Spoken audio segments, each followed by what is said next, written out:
thought I'd do a little video about 3D scanning accessories and which ones I use, where to use them, and the ones that bring the most benefit for the least cost. This is going to be scanner brand agnostic. I use many brands of scanners. I have a Rocket here, I've got a couple of Revopoints here, there's a Pop 4 there, there's a Metro Y Ultra.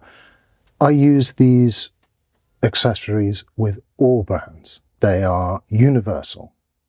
So without that, let's get on to the number one cheap accessory that you should buy. Simple turntable.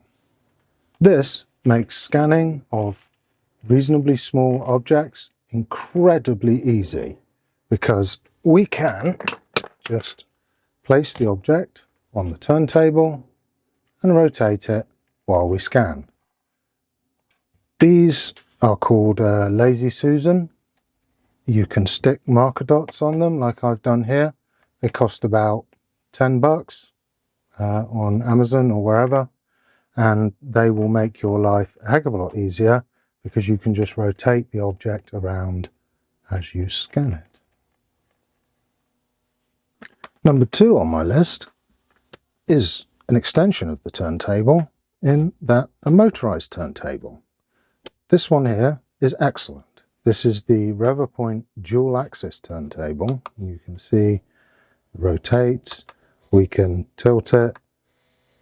This makes things really, really easy. It has an app that you can use on Android or iPhone to control it. You don't need a Revopoint scanner.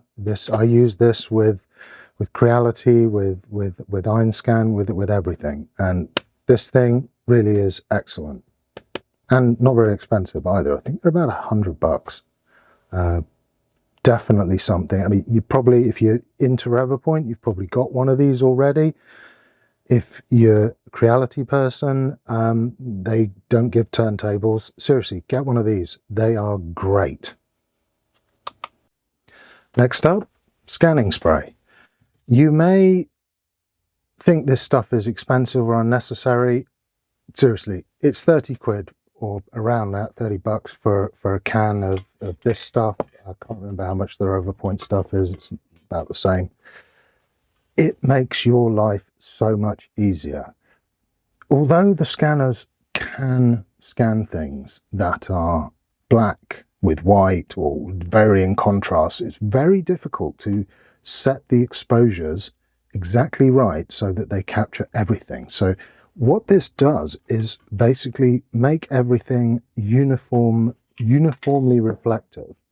So if I take this, for example, this has got some sort of dark, rusty, well, corroded aluminium here, and then incredibly shiny. Now this would be a real challenge to scan without spray. So we just take our spray and just give it a light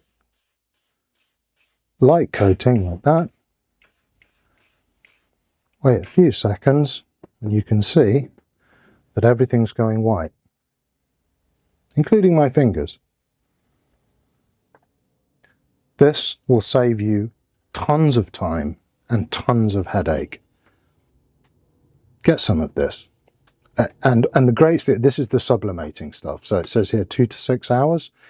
So in about 6 hours, this will look exactly like it did before I sprayed it, which is great because if you've got something you don't want to damage or something, you can spray it with this stuff and it just disappears. These are Perspex Cylinders. Now you think, what on earth do I need Perspex Cylinders for? Well, if you have a scanner and an object, let's place that there like that. Let's find out. Here we go. Let's take our object. Now, if I was to scan that, I'm going to pick up an awful lot of the base, and separating the base from this becomes a little bit of a challenge because you've got to get in there in your post-processing and get rid of all of this gubbins down here. So what I do is I take a Perspex block and I stick the object on the block like that.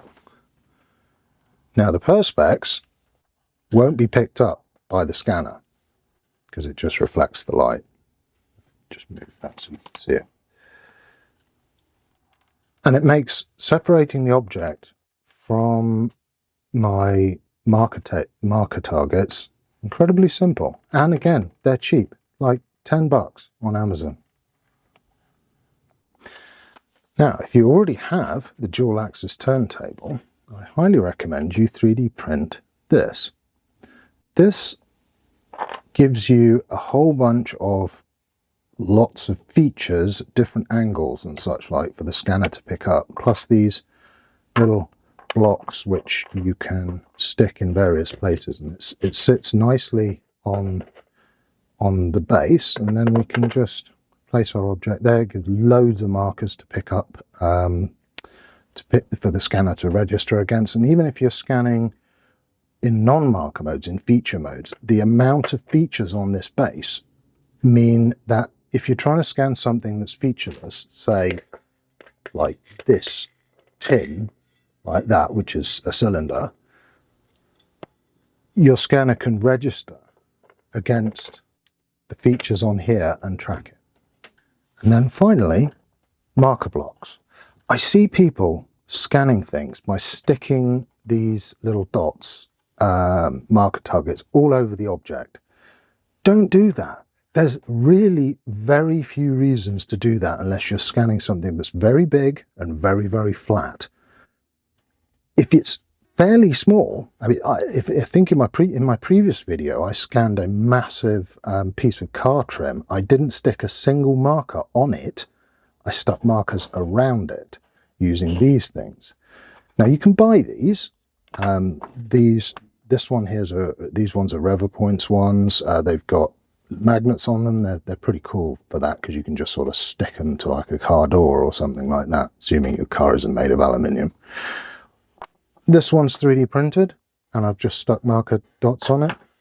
These are also 3D printed. These are extremely useful because you can just sort of stick them up like that, and it gives you if you've got something really tall that you're scanning, and it gives an excellent thing for it to register against. These are 3D printed as well, also extremely useful. I'll put some links to some of the 3D printed ones that I use in the comments down below. But yeah, those are the accessories I use, and I think maybe you should use them. So if you've got some specific accessory you love to use with 3D scanning, please let me know down in the comments, because I'm always excited to try new stuff.